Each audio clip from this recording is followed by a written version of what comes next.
Can you imagine one who was the gentlest of men, while being the most brave and just of all who've been? One who conquered all desires of self that make men weak, who granted all who asked him precisely what they seek, whom only jewels poured out his mouth whenever he would speak,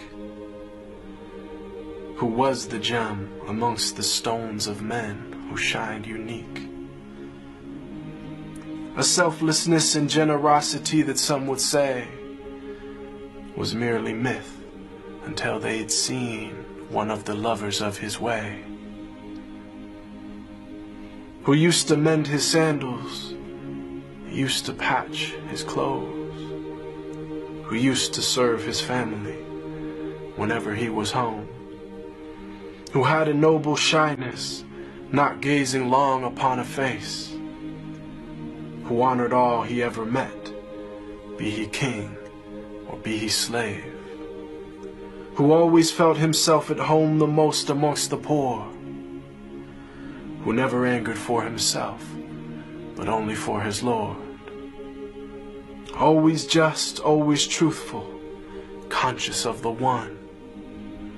even if it brought discomfort to himself and those he loved. A satiated stomach his whole life was rarely felt, not due to poverty, but preference of others to himself, who knew the time of day by sun, the direction by the stars, who'd walk amongst his enemies without a single guard, devoid of any trace of self, just humble and serene,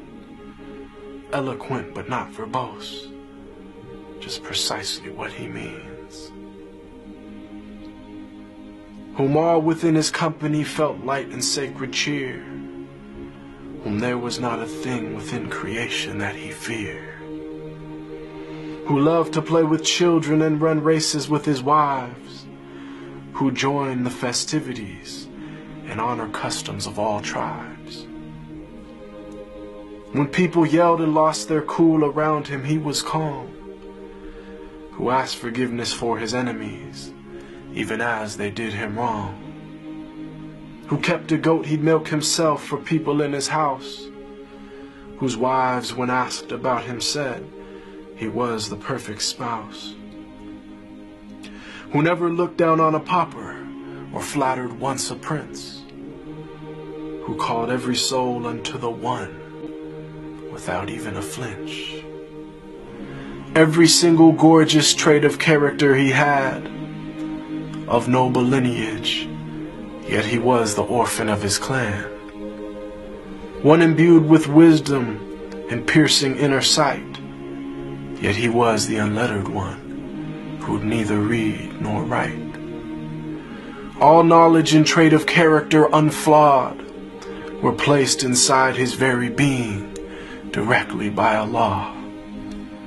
The way to salvation and triumph after death, to detachment and joy in life with each and every breath, to walk the righteous path and never falter come what may. And may Allah give us success in following his way. They call him Al-Amin, the trustworthy, the honest, and I call him beloved, my master, Muhammad sallallahu alaihi wasallam.